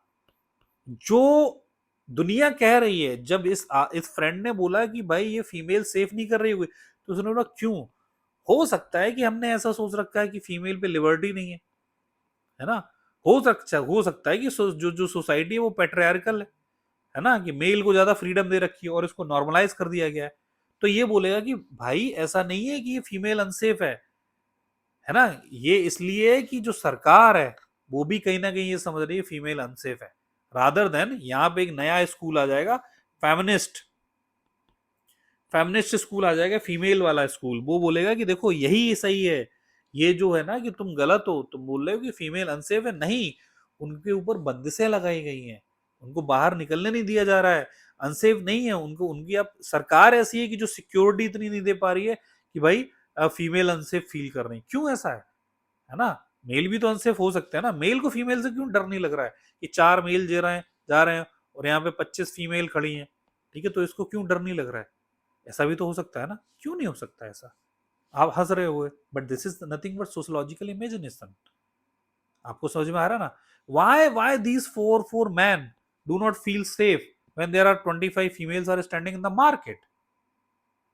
तो इसको सी राइट मिल्स ने बोला है कि जो आपको दिख रहा है नॉर्मल, वो नॉर्मल नहीं है, वो नॉर्मल बनाया गया है, that is something so called manufactured reality, है ना, ये रियलिटी नहीं है, ये मैन्युफैक्चर करी गई है। कि आपने कभी सुना है कि ये मैंने बोला कि बॉर्डर पे जवान लड़ रहे हैं, जवान हिंदी में सोल्जर्स, है ना, आपके दिमाग में आया कि हट्टा कट्टा 6 feet man holding a gun and firing on the border. Why, why can't you think that there's a female who is riding this तेजस, और जो भी आपके बड़े बड़े मिसाइल जो लॉन्चिंग पैड है उसको वो डील कर रही है और चला रही है, सुखोई उड़ा रही है, ठीक है, राफेल उड़ा रही है, वाई ऐसा क्यों नहीं हो सकता, आपके दिमाग में क्यों नहीं आया, क्योंकि हमारे अंदर एक थॉट प्रोसेस बचपन से दे दिया गया है कि दैट इज एक्चुअली सोशल, जो कंस्ट्रक्टेड है, आर्टिफिशियली कंस्ट्रक्टेड रियलिटी, जो मैं एक टर्म लिख रहा हूं, artificial reality, that is reality, मतलब कि जो एग्जिस्ट कर रहा है, बोला जा रहा है कि ऐसा है, but this is artificial manufactured, वैसा बनाया गया है, जो सोशल कंस्ट्रक्ट है वैसा किया गया है कि आपको पता चल रहा है कि हाँ हाँ ये तो नॉर्मल है, वो नॉर्मल नहीं है, वो नॉर्मल बनाया गया है। तो यही सी राइट मिल्स बोलते हैं कि अगर हमें सोशोलॉजी को पढ़ना है, देन हमें एक सोशोलॉजिकल इमेजिनेशन रखनी पड़ेगी होगी, तभी तो आप सोशोलॉजिस्ट बनोगे, वरना तो जनरल स्टडी वाले लोग हो गए, है ना। सो इन्होंने बोला कि sociological imagination is a tool, ये एग्जाम में नहीं आएगा बट आपको बताने के लिए कि क्या होता है, that enables individual to understand the relationship between the personal experiences and a larger social forces. ये सब मैं डिटेल में इसलिए जा रहा हूँ, थोड़े दिनों बाद स्पीड से चलेगा, मेरे साथ और भी टीचर्स जुड़ेंगे, है ना। तो वो तो ये कहते हैं कि जो भी पर्सनल चीजें हैं उनको बड़े लेवल पे जरा सोचो कि इसका कारण क्या है, लार्जर सोशल फोर्सेस क्या है, ठीक है, समझ में आ गया। तो रादर देन कि कोई इंडिविजुअल फेलिंग हो रही है, प्रॉब्लम इंडिविजुअल की है, वो ऐसा ना सोचो कि भाई उसको ब्लेम कर रहे हो आप, तो आप बड़े लेवल पे सोच रहे हैं, जैसे कि इंडिविजुअल की अगर कोई कोई फीलिंग है, और हम अगर बोलें कि भाई जैसे कि इनफर्टिलिटी है, चलो इनफर्टिलिटी, इनफर्टिलिटी को आप पर्सनल हेल्थ पे, जैसे कि किसी को बेबीज नहीं हो रहे हैं, इनफर्टिलिटी है, तो हमें लगेगा कि कोई एक मेल और जो फीमेल जो भी होता है, मैं भूल गया, ये शायद मेल का होगा, ये फीमेल का होगा, तो इनमें कोई प्रॉब्लम है ना, तो इनकी कोई प्रॉब्लम है। अगर देखा जाए तो 1 लाख लोगों में भी सेम चीज हो रही है 1 साल के अंदर, then this is the public cause.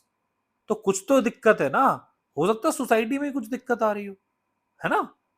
तो हमें ये समझना चाहिए कि कोई ना कोई सोशल, इकोनॉमिक, पॉलिटिकल कॉजेस हो सकते हैं जो हम सोच रहे हैं इंडिविजुअल का हो, है ना। फॉर एग्जाम्पल अनएम्प्लॉयमेंट है, अगर एक अनएम्प्लॉयमेंट है तो हम बोलेंगे ठीक है उसके पास स्किल्स नहीं है, कुछ नहीं कुछ, लेकिन 1 मिलियन एम्प्लॉयमेंट हो रहा है तो भाई ये सोशल प्रॉब्लम है, स्ट्रक्चरल कोई कोई इशू हो रहा है कि इकोनॉमी में आ रहा है, स्ट्रक्चरल शिफ्ट हो रहा है, या तो ले ऑफ किया जा रहा है, या गरीबी आ रही है, कॉस्ट कटिंग के लिए कैपिटलिस्ट जो सोसाइटी है वो निकाल रही है, एआई रिप्लेस कर रहा है ना। तो हमें सोचना पड़ेगा। तो ये सोशोलॉजिकल इमेजिनेशन है। डिक्लाइनिंग फर्टिलिटी, भाई अगर यहाँ पे 1 लाख लोगों को बेबीज नहीं हो रहा है तो कहीं ना कहीं हम सोच सकते हैं कि सोसाइटी में डिक्लाइनिंग फर्टिलिटी प्रिवेल कर रही है ना। तो ये कोई पर्सनल प्रॉब्लम नहीं है, this is something so called public issue. Clear, कि हो सकता है डिलेड मैरिज हो रही है, देखो कहां से कहां रिलेट कर दिया, हो सकता है कैरियर प्रेशर हो रहा तो इसलिए बच्चे नहीं कर रहे हैं लोग, है ना, हो सकता है हाउसिंग कॉस्ट इतनी ज्यादा हो गई, लोग लोग गरीबी की वजह से बच्चे पैदा नहीं कर रहे हैं, है ना। डिलेड मैरिज देखो कहां से लिंक हो गया कि भाई ये 1 लाख लोगों में कहीं ना कहीं ऐसा हो सकता है कि भाई डिले मैरिज हो रही हो और इनफर्टाइल हो रहे हैं लोग, ठीक है। वैक्सीन वैक्सीन इनिक्विटी, जैसे कि अगर मान लो एक आदमी को वैक्सीन नहीं मिल रही, इट इज पर्सनल, ठीक है, लेकिन अगर 1 लाख लोगों को नहीं मिल पा रही, 10 लाख लोगों को, मिलियंस को नहीं मिल पाई, तो भाई ग्लोबल डिस्पैरिटी है हेल्थ केयर सिस्टम में, तो जियो पॉलिटिकल प्रायोरिटीज हमें सेट करना पड़ेगा, है ना। तो लोग पेटेंट लॉज को एक दूसरे से शेयर नहीं कर रहे वैक्सीन बनाने वाले, समझ रहे हो, ये सोशोलॉजिकल इमेजिनेशन है। तो आपको ऐसे ब्रॉडर कॉज जो सोसाइटी में है उनको देखना पड़ेगा, समझ में आ गया। तो ऐसे सोशोलॉजिकल इमेजिनेशन का यूज आएगा आपको सोशोलॉजी को पढ़ने के लिए। तो ये कंसेप्ट किसने दिया था, सी राइट मिल्स ने, ठीक है। चलो आगे बढ़ते हैं, ठीक है। अब सीधे टॉपिक पे आते हैं। यहाँ पे आपको थोड़ी सी मैं सोसाइटी के बारे में बता दूं कि आपको ये बाद में पता चलेगा कि हमें करना क्या है। जो मैं आपको ट्रेडिशनल वर्सेस मॉडर्निटी बताता था ना, इसमें हमेशा से कंपेयर करना होगा सोसाइटी को। तो आपको सोसाइटी के टाइप्स कंपेयर करना होगा, जरा आप यहाँ पे सीख लो। कोई भी जो भी सोशोलॉजी पढ़ने आएगा थिंकर, वो 2 टाइप की सोसाइटी पढ़ेगा। पहली सोसाइटी पढ़ेगा कि इंडस्ट्रियल रिवॉल्यूशन से पहले की प्री इंडस्ट्रियल सोसाइटी पढ़ेगा, जिसको वो ट्रेडिशनल सोसाइटी बोलेगा, और पोस्ट इंडस्ट्रियल सोसाइटी। तो हमेशा से आपको याद रखना है कि प्री इंडस्ट्रियल का मतलब होता है ट्रेडिशनल, मतलब कि पुराना, और ये पोस्ट इंडस्ट्रियल का मतलब होता है इसको मॉडर्न, मॉडर्न सोसाइटी, ठीक है। तो हमेशा जो भी चीजें अगर मैं आपको बता दूं तो सोसाइटी में अंतर क्या होता था उसके बेसिस पे हमेशा थिंकर अपनी पढ़ाई करके आपको ज्ञान नहीं आके वो क्या क्या है। देखो ये जो सोसाइटी हुआ करती थी मैं आपको एक तरीका बता रहा हूँ, कभी भी कोई भी आपको डिफरेंस आपको क्रिएट करना हो 2 टाइप के सोसाइटी में बड़ी में, तो ABCDEF टाइप ये है। आप अगर आपको लिखना है आप लिख सकते हो ABCDEF, इससे आप कंपेयर कर सकते हो। ए का मतलब क्या है, ये जो ट्रेडिशनल सोसाइटी थी, प्री इंडस्ट्रियल सोसाइटी थी, वो फ्यूडल थी, मतलब कि ए मींस एग्रेरियन, मतलब कि एग्रीकल्चर बेस्ड सोसाइटी थी, ठीक है, फ्यूडलिज्म भी आपको बोलते हो। अब यहाँ पे क्या थी, ये इंडस्ट्रियल हो गई, कैपिटलिस्ट सोसाइटी आ गई यहाँ पे, है ना, इंडस्ट्री वगैरह लग गई। बी मीन्स क्या होता, बेस्ड कैसी थी, ये हाउस होल्ड बेस्ड थी, है ना, होम बेस्ड। ये बेस्ड कैसी थी, वर्क प्लेस बेस्ड। यहाँ पे वर्क प्लेस में देखो डिवीजन ऑफ लेबर आएगा बाद में, दरखाइम का एक कंसेप्ट है ना, तो दरखाइम सब ये पढ़ेगा ना, कंपेयर करेगा कि देखो पुरानी सोसाइटी कैसी हुआ करती थी, नई सोसाइटी कैसी है, ठीक है। थर्ड है कि जो पुरानी सोसाइटीज हुआ करती थी, they were actually cottage industry based. Just a minute, so I was saying, हाँ, this agrarian then workplace based, ठीक है। यहाँ पे दरखाइम का एक कंसेप्ट आएगा, division of labour, we'll see it later, right, कि कैसे कैसे मॉडर्न सोसाइटी में क्या क्या हुआ। यहाँ पे बेस्ड का मतलब होम बेस्ड थी। C means cottage, cottage industry based, वहां पे छोटे छोटे लघु उद्योग जो बोल देते थे, तो in the traditional society people used to work in the home and as the cottage industry setup. Okay, यहाँ पे क्या होता था, यहाँ पे आपको पता है इंडस्ट्रियल सेटअप हो गया। फोर्थ था division of labour. Division of labour actually there is a concept division of labour, है ना, डिवीजन ऑफ लेबर, कैसे कैसे काम का बंटवारा होता था, ये concept that is given by amyl दरखाइम। नाम है एमाइल, एमाइल दरखाइम, थिंकर का नाम है एमाइल दरखाइम, सोशलॉजिस्ट। ठीक है, सो डिवीजन ऑफ लेबर यहाँ पे ट्रेडिशनल सोसाइटी में क्या था, सिंपल था, मतलब कि बहुत ज्यादा नहीं है कि मतलब कि आपको पता है कि एक मेल है फीमेल है, इन दोनों को काम बांट दिया गया ये। अब यहाँ पे नई सोसाइटी में क्या हो जाएगा, डिवीजन ऑफ लेबर बहुत कॉम्प्लेक्स हो जाएगा। कॉम्प्लेक्स का मतलब ये होता है कि चलो मेल और फीमेल तो हैं, अब मेल के अंदर भी ये वाला पार्ट इस टाइप के मेल करेंगे, फीमेल के अंदर ये वाला पार्ट फीमेल इसमें ये वाला करेगी, ये करेगी। हो सकता है फीमेल मेल के पार्ट में भी आ जाए, मेल फीमेल के पार्ट में काम करने चला जाए, कंपनीज में जाने लगे। हो सकता है कि जो जो लेडी है, जो मेल है फीमेल है, वो ऐसा है कि ये मेल है ये फीमेल है। ये हो सकता है कि बच्चे की रखवाली कर रहा हो और ये ऑफिस जाके आ रहा हो, ठीक है, आ रही हो, फिर घर में ये कुक कर रहा हो, एक आदमी कुकिंग कर रहा है, डोसा बना के बैठा है, और ये फीमेल ऑफिस से आके बोल रही कि लाओ मेरे को चाय बना के दो, तो बेचारा चाय बना के दे रहा। तो this is something, this can happen in the modern world. तो दरखाइम इस पे पढ़ाई करेगा आगे चल के। ठीक है, now electricity, E for electricity. Electricity means कि जो पुराने जमाने में जो ट्रेडिशनल सोसाइटी में हुआ करती थी, वो यहाँ पे क्या था, in this type of society जो ट्रेडिशनल होती थी, इलेक्ट्रिसिटी मतलब क्या, यहाँ पे एनर्जी की बात हो रही है। यहाँ पे अगर इलेक्ट्रिसिटी लानी भी ना, तो जैसे कि विंड, हाइड्रो, है ना, और इवन भाई जो एनर्जी आएगी ना, वो ई फॉर एनर्जी भी बोल सकते हो, मैन मेड एनर्जी, है ना, स्लेव्स वगैरह हुआ करते थे। यहाँ पे कोल स्टीम एंड ऑल आ गया मॉडर्न में, है ना, coal steam. Now family, E F F family means यहाँ पे जो पुरानी फैमिली थी वो जॉइंट फैमिली थी, सब लोग मिलके रहते थे, सोशल कोहेजन हुआ करता था, है ना, आपस में सब लोग मिलके रहते थे। और सोसाइटी में ऑर्गेनिक, छोड़ो ऑर्गेनिक सोलिडारिटी, मैकेनिकल सोलिडारिटी, ये दरखाइम के कंसेप्ट बाद में आएंगे। यहाँ पे हो गई क्या, न्यूक्लियराइजेशन। क्यों, क्योंकि लोग नौकरी करने लगे। हो सकता है फीमेल भी चलो ऑफिस जाने लगी, या घर घर और घर फैमिली जॉइंट सोसाइटी छोड़ के ये लोग बाहर शहर में रहने लगे, इंडस्ट्रियल रिवॉल्यूशन हो गया। तो इन सब चीजों की पढ़ाई ये सब लोग करेंगे, लेकिन ये दो टाइप के ब्रॉड एक कैटेगराइजेशन ऑफ सोसाइटी हुआ है जो हमें देखने को मिलता है पूरी सोशोलॉजी में। ठीक है, क्लियर है। तो ये आप पिक्चर याद रखना कि पुराने और नए जमाने में हुआ क्या करता था, जिसकी पढ़ाई सब लोगों ने करी थी। Now next topic is this. ये हमने सारा पढ़ लिया कि कैसे इमर्ज हुई सोसाइटी, पूरे थिंकर्स की क्या कहानी करनी, थोड़ा मैंने ओवरव्यू दिया। नेक्स्ट टॉपिक इज, देखो इसमें सब आओ, अगर ये एक दो चीजें छूट जाए तो एक एक्स्ट्रा आपको कंटेंट दिया गया है कि आपको अगर ये कभी पढ़ना है थोड़ा बहुत, आप रीडिंग कर सकते हो, जो extra content line by line ना तो आपको पढ़ाया जाएगा ना आपको जरूरत है, और आपको खुद से थोड़ा रीडिंग करनी पड़ेगी। ठीक है, next second topic is this. अब थोड़ा हम स्पीड से चलेंगे, स्कोप क्लियर करते हैं ना। The second topic is this, scope of the subject means sociology in comparison with the other social sciences. Now see, scope of the sociology and comparison with other social sciences, ये हम पढ़ते हैं। देखो क्या हुआ कि जब वर्थ ऑफ द सोशोलॉजी हुआ, कैसे, as a predictive science, as a predictive science, है ना, उसके लिए हमें हमें सोसाइटी को पढ़ने के लिए सोशोलॉजी में एक पॉजिटिविस्ट अप्रोच आई। ये सब चलता रहा, लेकिन उस टाइम पे पता चला कि भाई हमें पढ़ना क्या है। तो एक इंडिपेंडेंट डिसिप्लिन तो बना के खड़े हो गए कि हम एक नया डिसिप्लिन बनाएंगे 19th सेंचुरी में। 19th सेंचुरी मतलब 18 समथिंग, है ना। सो जैसे 1857 है, this is the part of 19th century. So 19th century में इंडिपेंडेंट डिसिप्लिन तो बना लिया साहब, अब हम करें क्या। तो कंसर्न आए, तो फाउंडेशनल कंसर्न जो जो जो थ्योरिस्ट बन बन के आ रहे कि भाई हम सोशोलॉजी को नया डिसिप्लिन बना ले, पढ़ोगे क्या बेटा। तो they thought that there is a intellectual overlap, कि हमें क्या करना है, जैसे कि पॉलिटिकल साइंस, साइकोलॉजी और ये सब चला आ रहा है, तो भाई हमारी जो इंटेलेक्चुअल विड्थ है वो क्या होनी चाहिए, बैंडविड्थ क्या होनी चाहिए, जो हमें लेजिटिमेसी दिखाए, है ना, कि जिसपे हमारा जुरिस्डिक्शन है कि ये टॉपिक्स हमें सोसाइटी के या ये दुनिया के वो पढ़ने हैं। अब जैसे साइकोलॉजी तो ह्यूमन को पढ़ता है, पॉलिटिकल साइंस तो गवर्न करता है लॉज, इकोनॉमी तो पैसे वैसे की इंडस्ट्री पढ़ता है, हम क्या पढ़ेंगे। ठीक है, तो जैसे कि स्टडी ऑफ कैपिटलिज्म क्या बन गया था कि भाई डोमेन ऑफ इकोनॉमिस्ट था, तो हम उसमें तो नहीं घुस सकते, तो हम करें क्या। तो ये क्वेश्चन आया। दूसरा है मेथोडोलॉजिकल ऑटोनॉमी, कि भाई हमारी ऐसी क्या चीज हो जाएगी जो जैसी what distinct approach would sociology adopt to investigate such issues. हमें दुनिया में तो इश्यूज तो वही हैं जो मॉडर्निटी के इश्यूज आ रहे हैं, but but what distinct approach would sociology adopt to investigate such issues.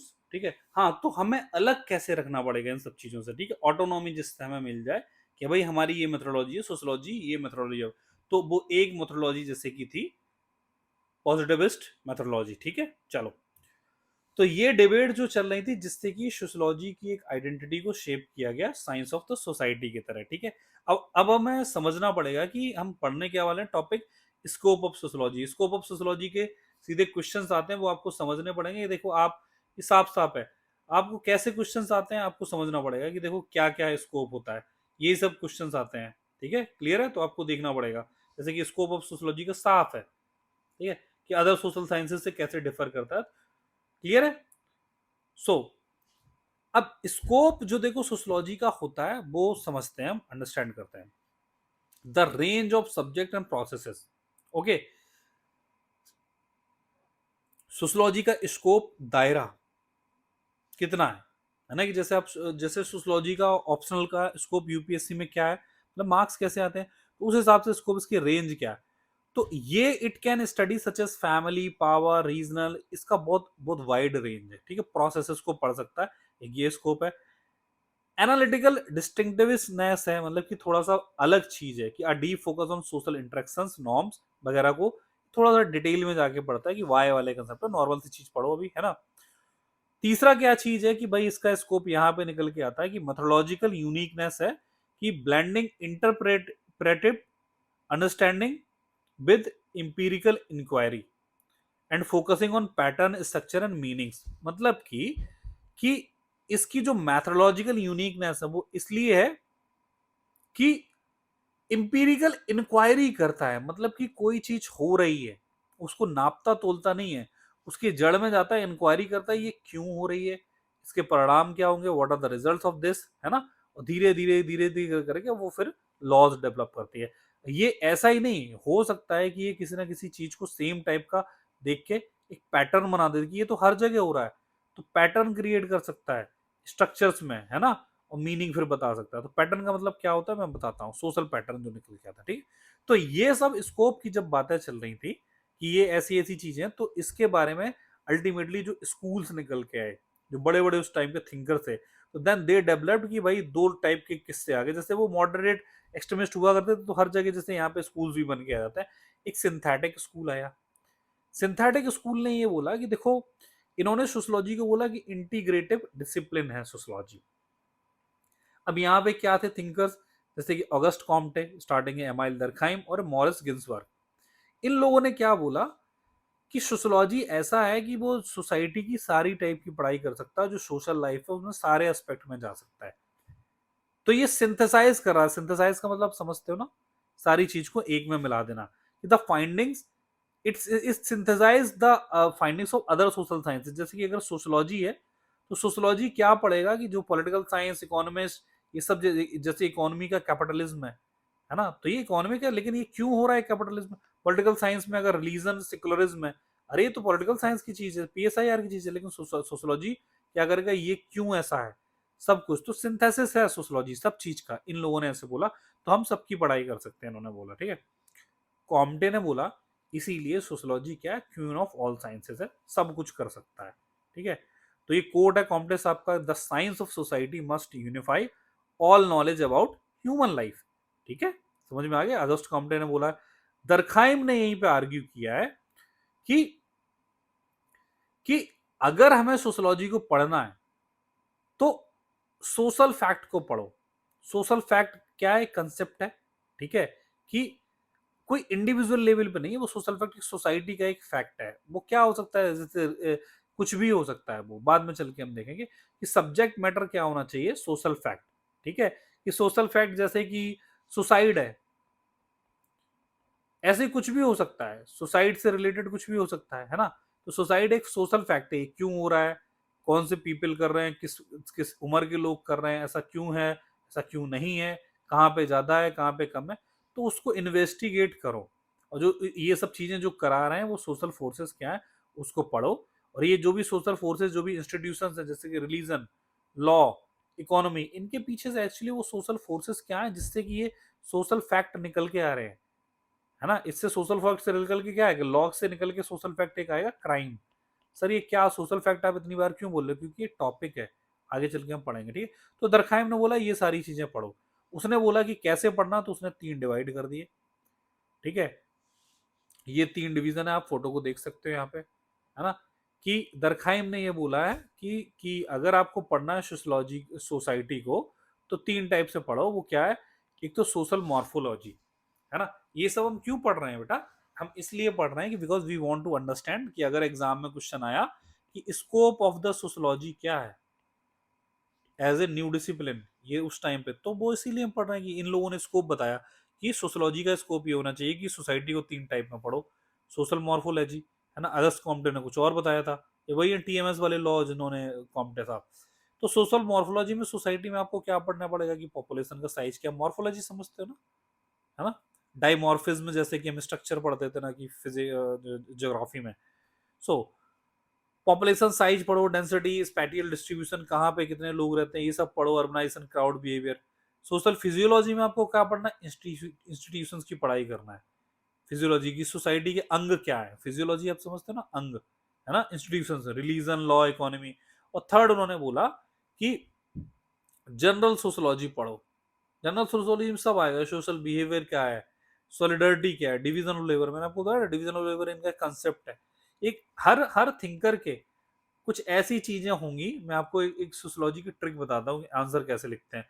Her thinker के 5 से 6 कंसेप्ट होते हैं, डीओएल है, सोसाइटी है, इंटीग्रेशन है, ये सब कुछ है ना, जैसे दरखाइम का। तो आपको जब भी अपना आंसर लिखना हो ना, आपको इन्हीं चीजों पे घूमना होगा। ये कब आएगा, आपको थोड़े टाइम बाद आएगा जब हम आपको सिखाएंगे ये सब चीजें, ठीक है।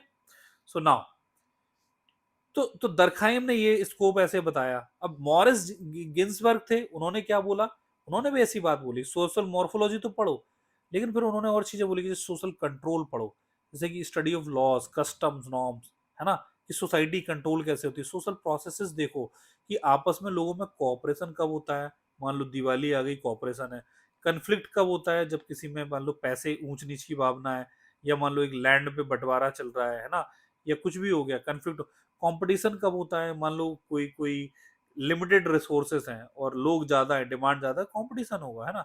सोशल पैथोलॉजी समझो, पैथ कहीं भी आ जाए ना तो समझो बीमारी से रिलेटेड है, ठीक है। तो ये कहना का मतलब तो सोशल पैथोलॉजी मतलब कि जैसे कि क्राइम है, क्राइम किसके अंदर आएगा, सोसाइटी का एक पैथोलॉजी की पैथोजन है ये एक तरीके से, है ना, कि क्राइम। पुअरिटी, डेविएंस क्यों है, ये सब पुअरिटी क्यों, डेविएंस का मतलब एक पे 100 रुपए है तो एक पे 2 रुपए क्यों है, ये डेविएशन क्यों है इनमें, है ना। ये सब चीजें पढ़ो, ठीक है। तो अल्टीमेटली इन्होंने सोसाइटी को सोशियो सेंट्रिज्म बनाया कि भाई सोसाइटी हम सोशोलॉजी सेंटर में रहेगी हर किसी के, समझ में आ गया। तो ये किसका था, सिंथेसिस स्कूल, ठीक है। Now comes to the formalist school. Formalist school कहता है कि ना ना ना ना ना ना, ऐसा बिल्कुल नहीं है, this is not that case that we can study everything under the sun, no. यहाँ पे कुछ लोग निकल के आए जी, ये सब अब नाम को थोड़े थोड़े देखने पड़ेंगे, जॉर्ज सिमेल, फर्डिनेंड टोनेस, ठीक है, और मैक्स वेबर, आपको 3, चलो ये बीच वाला छोड़ दो। ये नाम धीरे धीरे आपको रटने लगेंगे, आपको अगर लग रहा है थिंकर थिंकर थिंकर सर कितने, नहीं जरूरत है बहुत ज्यादा थिंकर की, बस आपको कंसेप्चुअली जिस दिन स्ट्रांग हो गए तो थिंकर तो अपने आप आने लगेंगे लाइन पे, ठीक है।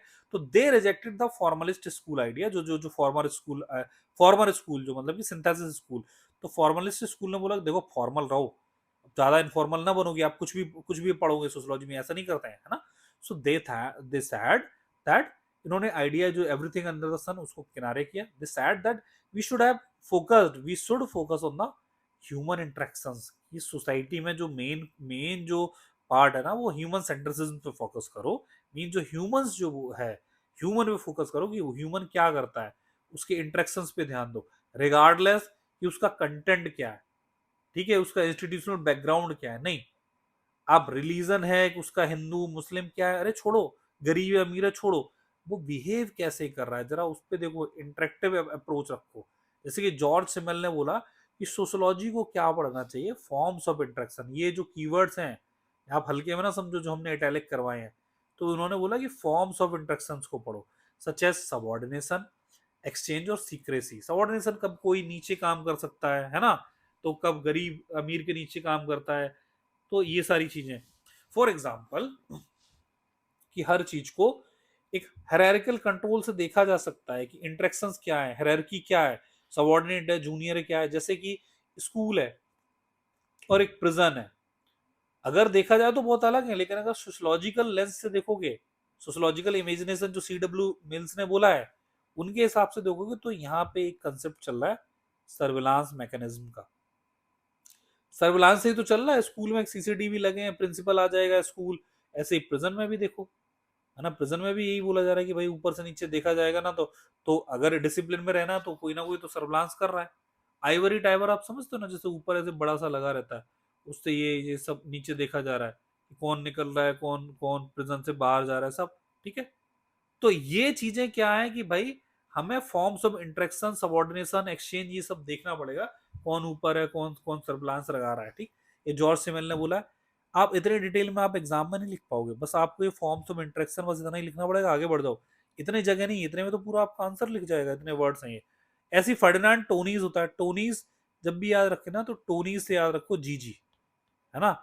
तो इन्होंने बोला कि सोसाइटी जो हमें सोशोलॉजी का स्कोप है, वो हमें ऐसे पढ़ना चाहिए कि भाई ट्रेडिशनल सोसाइटी क्या होती है, सार। आप तो बोले ट्रेडिशनल सोसाइटी ये क्या होता है। देखो ट्रेडिशनल सोसाइटी, मैंने आपको थोड़ी देर पहले पूरा कंसेप्ट बताया था, ABCDEF, क्लियर है, ABCDEF। तो वही, तो इनका कहना ये था कि भाई जो ट्रेडिशनल सोसाइटी थी और हमारी जो न्यू सोसाइटी है, उनमें हमें थोड़ा समझना पड़ेगा कि भाई अंतर कैसे कैसे बल रहा है। तो उन्होंने जो कंसेप्ट बोला, जो एक्चुअली ये जो दिस पुराने ट्रेडिशनल सोसाइटी में उन्होंने जो कंसेप्ट बोला, उसको बोला कम्युनिटी बेस्ड अप्रोच थी उस टाइम पे, ठीक है। जिसको एक टर्म बोला गया जमाइन साफ्ट, जमाइन साफ्ट, है ना। तो ये टर्म रट लेना, बस इतना ही लिख दोगे तो आंसर उसको समझ में आ जाएगा क्या। तो ये कहना चाहता था कि जो सोशल प्रोग्रेस हुई है ना, तो वो ये ट्रेडिशनल सोसाइटी से मॉडर्न सोसाइटी में कैसे हो रही, तो उसके लिए हमें दोनों सोसाइटी को कंपेयर करना पड़ेगा। अब ये क्यों कंपेयर कर रहे थे, क्योंकि उस टाइम पे यही डोमिनेट चल रहा था कि भाई ट्रेडिशनल और मॉडर्न सोसाइटी में अंतर क्या है ना, कैसे मॉडर्निटी आई। तो उसमें इन्होंने बोला कि जमाइन साफ्ट का एक कंसेप्ट का मतलब है, ही यूज्ड टू से दिस, जमाइन साफ्ट का मतलब होता है कम्युनिटी, उस लैंग्वेज में, इनकी लैंग्वेज में, है ना। सो ये कहते थे ट्रेडिशनल सोसाइटी जो थी उसमें kinship, close emotional ties, collective conscience हुआ करती थी। ये कीवर्ड याद रखना, कलेक्टिव कॉन्साइंस। इसका मतलब क्या था, कलेक्टिव कॉन्साइंस का मतलब था कि जो ट्रेडिशनल सोसाइटी थी उसमें लोग हमेशा कलेक्टिवनेस में बातें किया करते थे। बाद में जो हो गया तो वहां पे इंडिविजुअलिज्म आ गया। कलेक्टिव का मतलब था कि जो कलेक्टिवनेस में बोला गया कि भाई ये सही है तो वही सही है, भले ही वो गलत हो। लेकिन यहाँ पे इंडिविजुअल, यहाँ पे लिबर्टी आ गई, जस्टिस, जो लिबर्टी, इक्वलिटी, फ्रेटर्निटी आ गई फ्रेंच रिवॉल्यूशन, तो उसने इंडिविजुअलिज्म ला दिया, ठीक है। लोग किनशिप में रहते थे, क्लोज इमोशनल टाइज हुआ करते थे, भाई चिपक साथ में रह रहे हैं फैमिली में, है ना। और जिसेल साफ्ट का मतलब उसके अगेंस्ट था एसोसिएशन, मतलब कि ये जो मॉडर्न सोसाइटी है वो रेशनल कॉन्टेक्ट पे, कि भाई अगर मैं आपको जैसे पढ़ा रहा हूँ सोशोलॉजी, तो यहाँ पे कहीं ना कहीं तुम्हारा रेशनल कॉन्ट्रैक्ट है ना, कि मैं कोर्स निकाल रहा हूँ, आप सोशोलॉजी पढ़ोगे, आप ₹X हमें दोगे, हम उससे कुछ इन्वेस्ट करेंगे, है ना, आपको और अच्छे कंटेंट दिखाएंगे। तो ये क्या है, मैं धर्मदान तो नहीं कर रहा हूँ, है ना। So this is what is so called rationality, है कि भाई उसमें मेरा कुछ, मैं एफर्ट्स डाल रहा हूँ तो मेरा कुछ बेनिफिट है। इंडिविजुअलिज्म है, आप ऐसा नहीं कह रहे हो कि सब लोगों ने ऑप्शनल सोशोलॉजी लिया तो आप ले रहे हो, तो ये मॉडर्न सोसाइटी है, ये इंडिविजुअलिज्म है। अर्बन सोसाइटीज आ गई। तो इनका कहना यह था कि सोसाइटी को ऐसे पढ़ना चाहिए, ठीक है, ठीक है, कि ट्रेडिशनल वर्सेस, है ना। और ये वॉन वेज थे ज्यादा, आपको अगर पढ़ना है ना तो आप सोच सकते हो कि इन्होंने सोशल प्रोसेसेस पे ध्यान दिया, कि स्कोप में हमें सोशल प्रोसेसेस देखना चाहिए, एसोसिएटिव और डिसोसिएटेड, मतलब कि कब लोग पास आते हैं, कब लोग दूर आ जाते हैं। अगले एक थिंकर थे मैक्स वेबर, ये 4 थिंकर आप कोड कर दोगे इस दिस ये स्कोप ऑफ सोशोलॉजी में, अरे आप 50 आंसर लिख दोगे, इतने थिंकर मैंने आपको बता दिए, ठीक है। सोच रहे हो बेटा, आप पहली क्लास है, सेकंड क्लास है, और आप थिंकर खेलने लगे हो। लोगों को पता नहीं चलता है कि सोशोलॉजी कहाँ से शुरू हो गई है। आप कंसेप्चुअली इतने स्ट्रांग हो रहे हो कि आप थिंकर में देखो सेकंड क्लास में आ गए हो। सोचो आप 20 क्लासेस ऐसे करोगे ना इस कोर्स में, आपका कंफर्ट जोन कहाँ पहुंच जाएगा। जब हम लोग जानबूझ के we are teaching in the desi language कि आपको सोशोलॉजिस्ट ना बनाए, लेकिन आपको सोशोलॉजी का तह तक ले जाए। आपको क्या लग रहा है ये मजाक है, छोटी छोटी चीज, जॉर्ज सिमल का आप पढ़ रहे हो, ठीक है। आप ये टोनीज की बात है, जेमाइन साफ्ट और कम्युनिटी, जब आप ये टर्म्स लिखोगे ना बहुत ऊपर जा रहे हो आप, ठीक है। केवल ये सेकंड क्लास है, आप इतना इजीली ग्रेस्प कर रहे हो, सुनो समझो, ठीक है। मैक्स वेबर आता है, वहां पे मैक्स वेबर का कहना क्या था, ये सब हम थिंकर अच्छे से पढ़ेंगे, ये सब हम एग्जाम्पल में आप हवा हवा में पढ़ा रहे हैं अभी, आप डिटेल में तो जा ही नहीं रहे हम, ठीक है। सुनाओ what this Max Weber says. He said that there is a concept given by him that is so called social action. What this Max Weber says is that sociology is nothing but the science of social action. अब ये कहता है कि sociology को पढ़ना तो उसको scope होना चाहिए that we must study this social action only. मतलब कि बिहेवियर क्या एक आदमी करता है, उसका मीनिंगफुल बिहेवियर क्या है, कि उसका सोच क्या रहा है, तो मीनिंगफुल बिहेवियर की बात करता है, ठीक है। तो उसने क्या करा, उसको कैसे पढ़ना चाहिए, तो उसने बोला कि हम जो सोशल एक्शन है ना उसके आइडियल टाइप बनाएंगे। Ideal type is again a concept, this ideal type is a concept of this social this max Weber, ठीक है। तो मैक्स वेबर ने बोला कि सोशल एक्शन को हम आइडियल टाइप बना के पढ़ेंगे कि कैसे। वो आइडियल टाइप क्या होते हैं, चार होते हैं। कि आदमी कोई भी सोशल एक्शन क्यों कर रहा है, बिल्कुल मैं हल्के में बता रहा हूँ, डिटेल में नहीं जा रहा हूँ। ट्रेडिशनल मतलब कि हो सकता है उसकी हैबिट हो, है ना, हैबिट हो, जैसे कि वो दिवाली के दिन सबके पैर छूने जा रहा है, तो उसकी हैबिट है ना ये। अफेक्टिव हो सकता है उसको फादर्स के जो जो पैर पैर छू रहा है तो अफेक्टिव हो, अफेक्शन है, इमोशंस है इसलिए, है ना। वैल्यू रेशनल हो, मतलब कि एथिकल कमिटमेंट है कि सोसाइटी में लोग गाली देंगे अगर मैं नहीं करूंगा, तो वो उसका एथिक्स है। इंस्ट्रूमेंटल रेशनल, उसको पता है कि भाई अगर मैं पैर छूंगा तो मेरे को 500 रुपए भी मिल जाएगा, ठीक है। उससे उससे गोल ओरिएंटेशन हो गया, ठीक है। तो ये मैं एग्जांपल बता रहा हूँ। कल को कुछ भी इंस्ट्रूमेंटल हो सकता है रेशनल, मतलब कि अगर जैसे कि किसी को कोई सोशल एक्शन कर रहा है कि मुझे ऑप्शनल चूज करना है, तो उसको पता है ट्रेडिशनल, मान लो टॉपर ने किया है उसको ऑप्शनल चेंज सेम, तो आपने सोशोलॉजी ले लिया। अफेक्टिव, अफेक्टिव इसलिए क्योंकि आपको सोशोलॉजी से प्यार है। वैल्यू रेशनल, आपको लग रहा है कि नहीं नहीं हमें देश के लिए कुछ काम करना है, मेरी वैल्यूज ऐसी हैं इसलिए सोसाइटी पढ़नी पड़ेगी, इसलिए सोशोलॉजी ऑप्शनल ले लो। इंस्ट्रूमेंटल, आपको पता है इसके मार्क्स अच्छे आते हैं, मेरा एफिशिएंसी अच्छी है, गोल अच्छे हैं। तो एक आदमी कुछ भी सोशल एक्शन करता है उसके ये चार पर्पस हो सकते हैं, ये मैक्स वेबर ने बोला। तो बेटर है कि सोशोलॉजी को पढ़ना तो सोशल एक्शंस को पढ़ो, ये मैक्स वेबर कहता है। समझ में आ गया। तो इन्होंने बोला कि कि जैसे कि एक एग्जांपल ये और देखो लिखा है वोटिंग का, आप पढ़ लेना, है ना। कि तो मैक्स वेबर बोलता है कि सोशोलॉजी एक साइंस है जो इंटरप्रिटेटिव साइंस हो सकती है, कि भाई कोई काम कोई कर रहा है, सोशल एक्शन कर रहा है, तो उसको हमें इंटरप्रिटेट करना है कि भाई कि क्या हो रहा है, तो इंटरप्रिटेटिव साइंस है ना। तो अंडरस्टैंडिंग, तो ये मैक्स वेबर का कहना था सोशोलॉजी, ठीक है। समझ में आ गया। तो ये था स्कोप ऑफ सोशोलॉजी। अब अपना नेक्स्ट टॉपिक है सोशोलॉजी को कि कि इसका कंपैरिजन हम देखेंगे इकोनॉमिक्स से कैसे हैं। ये नोट्स आपके अपडेटेड होते रहते हैं, इसलिए आपको क्लास नोट्स हो सकता है ये अगले वाले में ना, तो उसमें 2-3 पेजेस ऐड और होंगे, ठीक है। तो देख लेना वो, है ना। उसको नए प्रिंट ना कराना, अगर आपने प्रिंट करा रखे तो आप ये क्लास नोट्स जैसे जैसे आते जाते हैं 5-5 6-6 क्लासेस के, तो तब उसमें 2 पेजेस और 3 पेजेस ऐड होंगे आएंगे, तो उसको कर लेना, ठीक है। तो हम करंट अपडेटेड भी कराते रहते हैं, क्लियर है।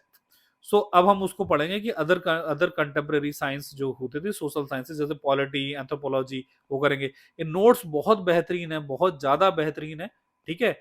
आपको मैं बताऊंगा कि जैसे कि हम पीवाईक्यू भी यहाँ पे डिस्कस करेंगे कि कैसे क्या करना है ना, इंट्रोडक्शन में क्या लिखें। बहुत अच्छे नोट्स बनाएंगे कि आप इस पे भरोसा रखना, और जितना है वो आपको 5 गुना है जो आपको एग्जाम में लिखना है, ठीक है। इससे ज्यादा आपको कुछ करना भी नहीं है, ठीक है। क्लियर है। तो मिलते हैं नेक्स्ट लेक्चर में। Thank you for listening to me, have a good day.